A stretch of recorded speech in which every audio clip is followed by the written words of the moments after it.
Thank you. ആ construction കമ്പനിയുടെ quotation ചെയ്ത് കൊടുത്തായിരുന്നോ?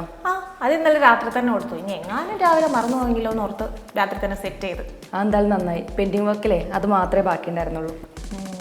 പിന്നെ ജോൺ ലീവ് ആയതുകൊണ്ട് അവൻ്റെ കൂടെ വർക്കിൻ്റെ പ്രഷർ നമുക്കുണ്ട്.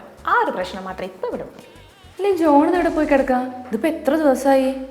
ഹെഡ് ഓഫീസിലേക്ക് പോകുന്നില്ലേ പറഞ്ഞത്? സത്യം തന്നെയാണോ അല്ലേ എന്ന് ആർക്കറിയാം. ഹെഡ് ഓഫീസിൻ്റെ പേരും പറഞ്ഞ് കള്ളം പറയും തോന്നുന്നില്ല. പണി പോണ കേസല്ലേ. പക്ഷെ എന്നാലും എന്തായിരിക്കും അവൻ പോകാൻ കാരണം? ജോൺ ഹെഡ് ഓഫീസിൽ നിന്നല്ലേ ഇങ്ങോട്ട് വന്നത്. അപ്പോൾ ഇവിടുത്തെ വല്ല അപ്ഡേഷനും കൊടുക്കാൻ വേണ്ടി പോയതായിരിക്കും.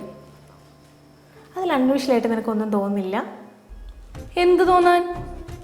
അല്ല, കൃഷ്ണ സാറിനെ കുറച്ച് കാലം മുന്നേ ഹെഡ് ഓഫീസിലേക്ക് വിളിപ്പിച്ചു. അത് കഴിഞ്ഞ് സാഗർ ഇങ്ങോട്ടേക്ക് വന്നു. ഇപ്പം ദേ ജോണിനെ തിരിച്ച് ഹെഡ് ഓഫീസിലേക്ക് വിളിപ്പിച്ചേക്കുന്നു. നീ വേറൊരു കാര്യം ശ്രദ്ധിച്ചോ? ഇതൊന്നും പോരാഞ്ഞിട്ട് നമ്മുടെ കൃഷ്ണ സാർ കുറച്ച് ദിവസമായിട്ട് ഭയങ്കര ബിസിയാണ് ഫോണിൽ. ഇതെല്ലാം കൂടി കൂട്ടി വായിക്കുമ്പോൾ നിന്റെ കുറ്റാന്വേഷണം ഇതുവരെ തീർന്നില്ലേ? ജോലിയുടെ പിറകെ പോയപ്പോൾ ഞാൻ വിചാരിച്ചു നീയൊക്കെ വിട്ടിട്ടുണ്ടാവുന്ന. അങ്ങനെ അങ്ങ് വിട്ടുകളയാനൊന്നും പറ്റത്തില്ലല്ലോ. നമ്മൾ പണിയേണ്ട സമയത്ത് പണി ചെയ്യണം, അന്വേഷിക്കേണ്ട സമയത്ത് അന്വേഷിക്കുകയും ചെയ്യണം. നീ എന്തിനാ എത്ര കഷ്ടപ്പെടുന്നേ? ആ ജോണിനെ വിളിച്ചങ്ങ് ചോദിച്ചാൽ പോരെ? അപ്പറിയാലോ അവൻ എവിടെ എന്താ ചെയ്തുകൊണ്ടിരിക്കണേന്ന്. ഞാൻ ആ വഴിയും ട്രൈ ചെയ്ത് കാണില്ല എന്നാണോ നീ വിചാരിക്കുന്നത്? ഞാൻ 2-3 ദിവസമായിട്ട് അവനെ വിളിച്ചുകൊണ്ടിരിക്കുക, ഫോൺ എടുക്കണ്ടേ. പിന്നെ ഇതൊന്നും പോരാഞ്ഞിട്ട് വാട്സാപ്പിലും ട്രൈ ചെയ്തു, ആൾ ഓൺലൈനിൽ കാണിക്കുന്നില്ല. അതാണ് ഞാൻ പറഞ്ഞത്, സംതിങ് ഇസ് ഫിഷി. അപ്പോൾ ജോൺ അവിടെ എന്ത് ചെയ്തുകൊണ്ടിരിക്കുകയായിരിക്കും എന്നാ നീ പറഞ്ഞു വരുന്നേ? എന്താണ് ഡൗട്ട്? അവനെ പിരിച്ചു വിട്ട് കാണും. എന്തിന്? ഓഫീസിൽ പണിയെടുക്കേണ്ട സമയത്ത് മര്യാദയ്ക്ക് പണിയെടുക്കണ്ടേ? എങ്ങനെ നമുക്ക് പാരപണിയാന്ന് നോക്കി നടക്കുന്നവനാണ് അവൻ. ഹെഡ് ഓഫീസിൽ അറിഞ്ഞു കാണും. ഹെഡ് ഓഫീസിൽ എങ്ങനെ അറിയാം? എടാ നമുക്ക് ആ പണി കിട്ടുന്ന വെച്ചിട്ടുണ്ടെങ്കിൽ നമ്മളല്ലാടാ റിപ്പോർട്ട് കൊടുക്കേണ്ടത്. അല്ലാണ്ട് ഈ ഓഫീസിൽ നിന്ന് വേറെ ആരും റിപ്പോർട്ട് കൊടുക്കും നിങ്ങൾക്ക് തോന്നുന്നുണ്ടോ? ചിലപ്പോൾ നമുക്ക് വേണ്ടപ്പെട്ട ആരെങ്കിലും കൊടുത്തിട്ടുണ്ടെങ്കിലോ? ബെസ്റ്റ്. ആ കൂടെ 5, 2, 7 പേരുള്ള ഈ ഓഫീസിൽ. എടാ ഈ ഓഫീസിൽ നടക്കുന്ന എല്ലാ കാര്യങ്ങളും നമുക്കറിയാം. അതുപോലെ തന്നെ നമ്മൾ 2 പേര് ഒഴികെ വേറെ ആർക്കും ഈ ഓഫീസിൽ നമ്മളോട് സ്നേഹമില്ല. അതെന്താണ് നീ അങ്ങനെ പറഞ്ഞത്? അളിയ, നമുക്കാരോടും സ്നേഹമില്ലല്ലോ. കൊടുക്കുന്നതേ തിരിച്ചു കിട്ടുള്ളൂ. അത് നീ പറഞ്ഞത് ശരിയാണ്. അതുപോലെ ഇന്ന് ലേറ്റ് ആണല്ലോ. അല്ല, ഞങ്ങൾ അങ്ങനെ വരുമ്പോ മതി ഇത് നിങ്ങളുടെ സ്ഥിര ഏർപ്പാടായതുകൊണ്ട് ഇവിടെ ആർക്കും വലിയ അത്ഭുതമൊന്നും ഇല്ല. പെട്ടെന്ന് ടയർ പഞ്ചറായി, അതാ നേരമേ. ഇന്നലെയും ടയർ പഞ്ചറായി എന്നല്ലേ പറഞ്ഞു? അത് ഫ്രണ്ട്, ഇന്ന് ബാക്കാ പഞ്ചറായി. ഇങ്ങനെ പഞ്ചറായ വണ്ടിയും കൊണ്ട് റോഡിലോട്ട് ഇറങ്ങുന്നത് റിസ്ക് അല്ലേ? അത് ശരിയാണ്. കമ്പനി ഞങ്ങൾക്ക് സ്വന്തമായിട്ട് വണ്ടിയൊക്കെ വാങ്ങിച്ചു തരാണെന്നുണ്ടെങ്കിൽ ഈ പ്രശ്നമൊന്നും വരില്ലായിരുന്നു. കമ്പനി വണ്ടി അല്ലേ നോക്കി ഇരുന്നാൽ മതി. ഇപ്പൊ സ്വന്തമായിട്ടുള്ള ജോലി പോയി എടുക്കാൻ നോക്ക്. അല്ലെങ്കിൽ ബസ്സിലും ഓട്ടോയിലും ഇങ്ങനെ കയറി വരാൻ ജോലി പോലും ഉണ്ടായിന്ന് വരില്ല. മാറി കണ്ടില്ല. എടാ നമ്മുടെ കയ്യിലിരിപ്പ് കാരണം അവൻ പടർന്ന് പന്തലിച്ച് നമ്മളെ തലയ്ക്ക് മേലെത്തി. ഇനിയിപ്പോ അതൊന്നും പറഞ്ഞിട്ട് കാര്യമില്ലല്ലോ. അത് ശരിയാണ്. എന്തായാലും ഓഫീസിലോട്ട് കയറാം. ആ കൃഷ്ണ സാറിന്റെ വാലൊന്നും പോയി പെടരുത്. പോയിട്ട് സർ,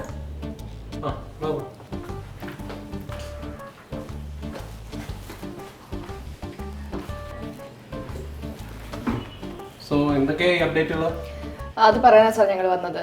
പെൻഡിങ് വർക്ക്സ് ഒക്കെ ഇന്നലെ രാത്രി തന്നെ തീർത്തിട്ടുണ്ട്. പിന്നെ നമ്മുടെ കൺസ്ട്രക്ഷൻ കമ്പനിയുടെ പ്രപ്പോസൽ അത് ഇന്നലെ രാത്രി തന്നെ അയച്ചിട്ടുണ്ട്. സാറിന് CC വെച്ചിട്ടുണ്ടായിരുന്നു. കംപ്ലീറ്റ് ആയി സർ. Very good. കഴിഞ്ഞ കുറച്ച് ദിവസങ്ങളായിട്ട് ഞാൻ ഭയങ്കര തിരക്കിലായി പോയി. കുറെ കോളുകളൊക്കെ ആയിട്ട്. അതുകൊണ്ട് എനിക്ക് ഓഫീസിലെ കാര്യങ്ങളൊന്നും എനിക്ക് അത്രയ്ക്ക് അവിടെ ശ്രദ്ധിക്കാൻ പറ്റിയില്ല. കഴിഞ്ഞ ദിവസത്തെ സാറിന്റെ തിരക്കൊക്കെ കണ്ടപ്പോൾ ഞങ്ങൾക്കും അത് മനസ്സിലായിരുന്നു. ഞങ്ങളത് പരസ്പരം പറയുകയും ചെയ്തു.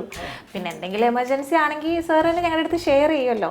അപ്പം അതുകൊണ്ടാണ് ഞങ്ങളായിട്ടൊന്നും ചോദിക്കാതിരുന്നത്. ചോദിക്കാതിരുന്നത് ഒരു കണക്കിന് നന്നായി. ഞാൻ ഒന്നാമത് കിളി പറഞ്ഞ് നടക്കായിരുന്നു. നിങ്ങളുടെ ചോദ്യത്തിന് ഏത് രീതിയിലായിരിക്കും മറുപടി പറയാമെന്ന് എനിക്ക് പോലും അറിയില്ല. ഞങ്ങൾക്ക് ചോദിക്കാൻ പറ്റുമായിരുന്നു. അതുകൊണ്ടാണ് ഞങ്ങളൊന്നും ചോദിക്കാഞ്ഞേ.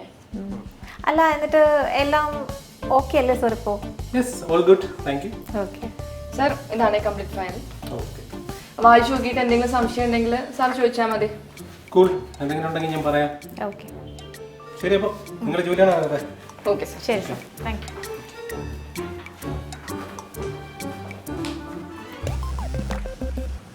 ഇത് എത്രയേ ഉള്ളൂ. ഇതിന് നീ എന്തൊക്കെയാ ചിന്തിച്ചു കൂട്ടിയേ? കഴിഞ്ഞ ദിവസത്തെ സാറിൻ്റെ അവസ്ഥയൊക്കെ കാണുമ്പോൾ ആരായാലും ഇങ്ങനെ ചിന്തിച്ചു പോകും മോളെ. ഇപ്പൊ ഒന്നുമില്ലാന്ന് മനസ്സിലായല്ലോ. സാറ് വൻ കൂളാണ്. ഇനി നീ വെറുതെ ഇത് ആലോചിച്ച് സമയം കളയാൻ നിൽക്കണ്ട. എന്താണ് മൊത്തം തെളിച്ചില്ലല്ലോ? സാറ് പറഞ്ഞു നോക്കി എനിക്ക് മനസ്സിലായി. പക്ഷെ എന്നാലും എന്തോ വരാനിരിക്കുന്നു എന്നൊരു തോന്നല്. ആഹാ, ഭൂതവും ഭാവിയും വർത്തമാനമൊക്കെ പ്രവചിച്ചു തുടങ്ങിയോ? ഒരു കച്ചവട സാധ്യതയാണല്ലോ മോളെ കാണിച്ചു തരുന്നത്. നിനക്ക് തമാശയാ, പക്ഷെ ഞാൻ കാര്യമായിട്ടാ പറഞ്ഞത്. ശരി ശരി, സമ്മതിച്ചു. കാണിപ്പേർ മയാന്തർജന അങ്ങോട്ട് നടക്കുക, കുറച്ചധികം പണിയുണ്ടേ. എന്നിട്ട് വരിക. സാറിന്റെ ക്യാബിൽ നിന്ന് ഇറങ്ങിയിട്ടേ രണ്ടും കൂടി കളിച്ചിരിച്ചാണല്ലോ പോണത്. അപ്പൊ സാറ് നോർമലായോ? ആയി കാണും. ഏയ് അങ്ങനെ വരാൻ വഴിയില്ലല്ലോ. കാര്യങ്ങളൊക്കെ നമ്മൾ ചിന്തിച്ച പോലെ സംഭവിക്കേണ്ടതാണ്. നമ്മൾ ചിന്തിച്ചതേ കാട് കയറിയിട്ടാ, അതുകൊണ്ടായിരിക്കും. കാട് കയറി ചിന്തിക്കുന്ന സ്വഭാവം നമുക്ക് പണ്ടേ ഉള്ളതല്ലേ. പക്ഷെ അതൊന്നുമല്ല, യഥാർത്ഥ ബോംബ് ഇനിയാണ് പൊട്ടാൻ പോണത്. ബോംബോ? എന്ത് ബോംബ്? ഒരു കീട്ടിലൻ ആണ് ബോംബ്.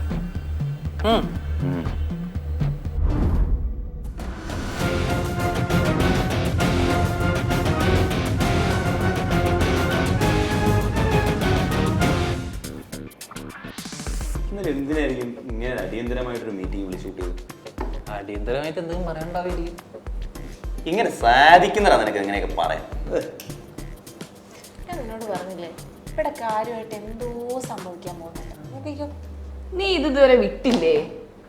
ഹലോ, എന്താണ് സംഭവം? അത് പ്രത്യേകിച്ച് ഒന്നുമില്ല. 2 ദിവസമായിട്ടേ ഇവളിവിടെ എന്തോ സംഭവിക്കാൻ പോകുന്നത് മുൻകൂട്ടി കാണുന്നുണ്ട് അത്രേ.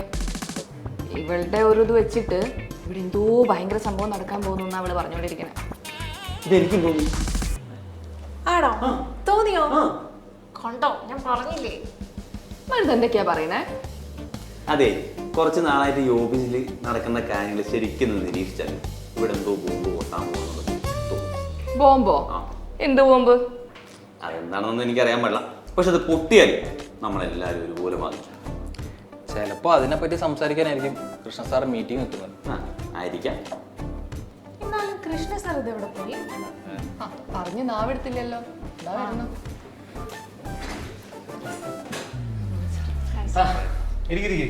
സോറി ഗൈസ്, ഞാൻ കുറച്ച് വൈകി പോയി. നമുക്ക് വിഷയത്തിലേക്ക് കിടക്കാം. ഹാപ്പി ന്യൂസ് ആണോ സാഡ് ന്യൂസ് ആണോ സാർ? അതൊക്കെ കേൾക്കുന്നവരുടെ മൈൻഡ് സെറ്റ് പോലെ ഇരിക്കും വരും. ഓ, അപ്പോ രണ്ടും ഉണ്ടാവുന്ന അർത്ഥം.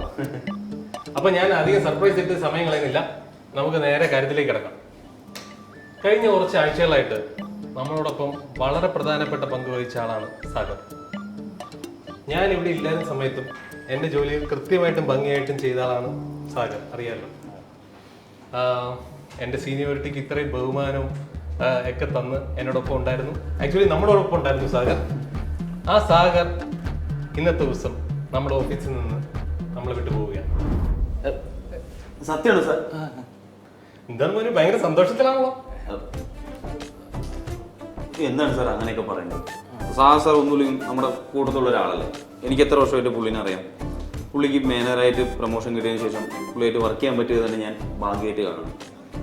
എനിക്കും അതേ അഭിപ്രായമാണ് സാർ. അതെ, പക്ഷെ നിങ്ങളുടെ ബോഡി ലാംഗ്വേജ് കണ്ടിട്ട് എനിക്ക് എങ്ങനെയല്ലല്ലോ ഫീൽ ചെയ്യുന്നത്. സാർ, എന്നാലും ഇങ്ങനെ ഒരു ഡിസിഷൻ എടുക്കാൻ എന്തായിരുന്നു കാരണം? ഹെഡ് ഓഫീസിൽ നിന്ന് പറയുന്ന തീരുമാനമല്ലേ മായ.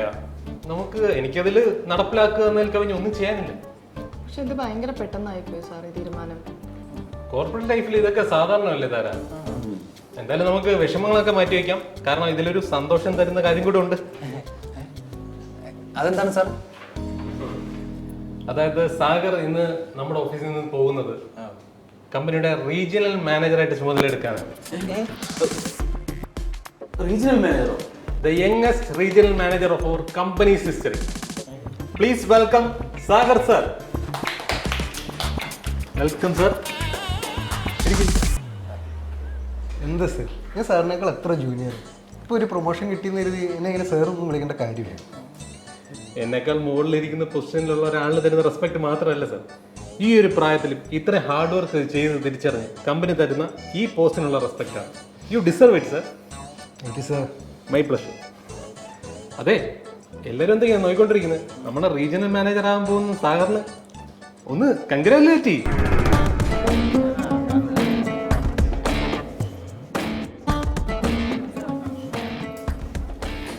കൺഗ്രാറ്റ്സ്.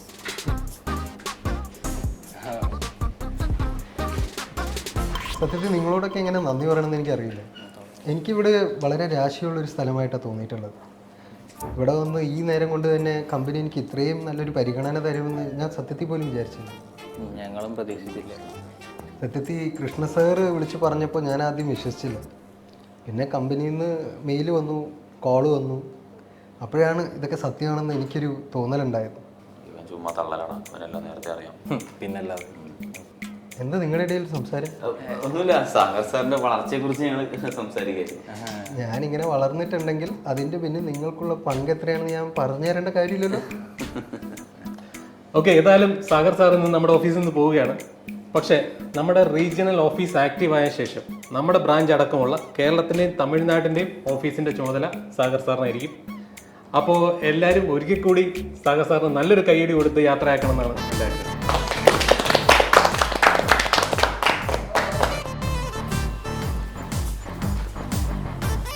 ഓക്കെ സാർ, അപ്പോൾ എല്ലാം പറഞ്ഞ പോലെ ഓൾ ദി വെരി ബെസ്റ്റ്.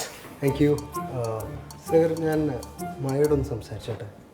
അയ്യോ, അതൊക്കെ എന്നോട് അനുവാദം ചോദിക്കണോ? സംസാരിച്ചോളൂ സാർ. എന്നാൽ പിന്നെ അവർ സംസാരിക്കട്ടെ അല്ലേ, നമുക്ക് നമ്മുടെ ജോലിയിലേക്ക് കടന്നാലോ.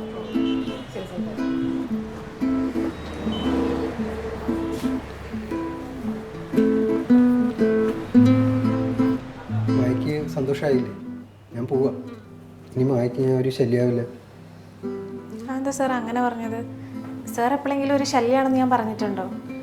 നമ്മൾ രണ്ടുപേരും ഉള്ളപ്പോൾ ഈ സേറ് വിളി ഭയങ്കര ബോറാണ്. അതൊന്ന് നിർത്തിക്കൂടി? ഒരു റീജിയണൽ മാനേജർക്ക് അർഹിക്കുന്ന അംഗീകാരം കൊടുക്കണ്ടേ? ഞാൻ മായക്കൊരു റീജിയണൽ മാനേജർ മാത്രം. ഞാൻ ടെൻഷൻ എടുപ്പിക്കുന്നില്ല. ഒരിക്കൽ കൃത്യമായ ക്ലൈമാക്സ് ഇല്ലാതെ അവസാനിച്ചു പോയ നമ്മുടെ കഥയ്ക്ക് ഒരു റീസ്റ്റാർട്ട് കൊടുക്കണമെന്ന് എനിക്കുണ്ട്. അത് മായയ്ക്ക് ഓക്കെ ആണെങ്കിൽ മാത്രം. മായ ആലോചിച്ച് പറഞ്ഞാൽ മതി. പിന്നെ അത് പറയാൻ വിളിക്കുമ്പോൾ എൻ്റെ ഒഫീഷ്യൽ നമ്പറിൽ വിളിക്കണ്ട. എൻ്റെ ആ പഴയ പേഴ്സണൽ നമ്പർ ഇപ്പോഴും മാറിയിട്ടില്ല, അതിൽ വിളിച്ചാൽ മതി. എന്നാൽ ഞാൻ പോട്ടെ.